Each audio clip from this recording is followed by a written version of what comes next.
She's great. Issue number 20 is one of the most powerful comic books I've ever read.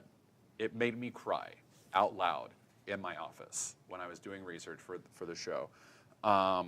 It's Gerry Duggan had always wanted to do like a poignant show just how much heart and soul and poignance Deadpool has. And he wanted to tackle the,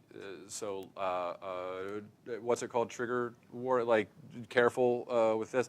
But he addressed suicide in issue number 20. Mm-hmm. And it starts off with kind of a play on Grant Morrison's All-Star Superman, where he goes up and stops the jumper. It's that whole thing. And it starts off with a girl on a ledge and then a close-up of her, and you just see, don't jump, off the side. Then he says, please, not here. Parker Industries is just a few blocks there. That's the sort of address that you can find, that you can fling yourself to death at.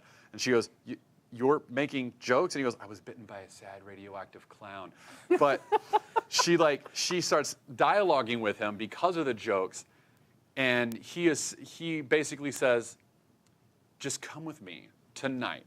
If you still want to go and kill yourself, I can't stop you. That's your decision. I'm not going to take that away from you. But just give me a couple hours, because I'm making some rounds. I'm trying to make life better for some people. And she goes with him as he goes and tries to save people from being beat up by their he essentially says something along the lines of, whenever I'm not doing work with the Avengers or X-Force or whatever else, I have a list of little bitty things that still need to be addressed. People running guns and selling drugs and beating up the elderly, stuff like that. So I'm going to go stop all those little bitty things. Go with me on my small task night. And he causes as much trouble as he solves, but she has a lot of fun with him. And at the end of the night, he pulls up to a psychiatric hospital kind of place, but it deals with suicide. Mm-hmm. And he pulls up on his scooter, and she goes, oh my God, what are we doing here? And she's actually enjoying herself. And she's got a big smile on her face. And she's like, oh my God, what are we doing? What are we doing? What do we get to go in and do here? And let me go to it. Sorry, I should have had this pulled up. And he says, listen, I don't think you're crazy. You just need a little help. And I'm not the guy to help you. And then he walks her into the hospital. And she walks away, and she's you can see that she's sad, but she's actually really grateful for what Deadpool did for her. And then he says, and killing someone is way harder than what I usually do.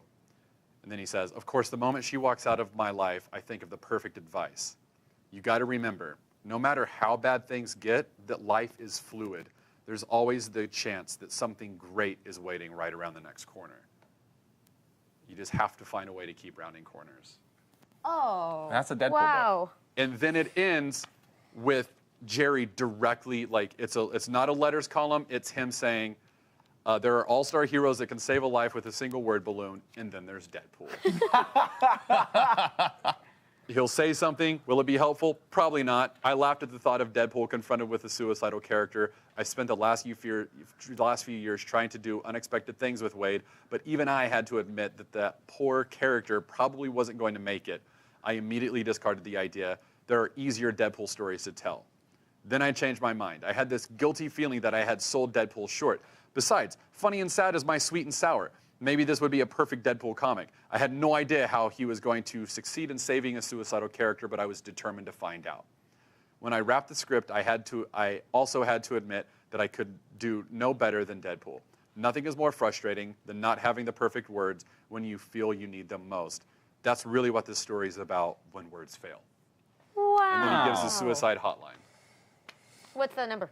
1-800-273-TALK.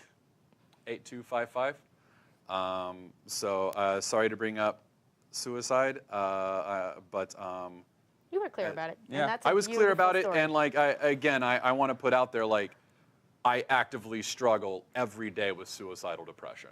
So this issue really spoke to me.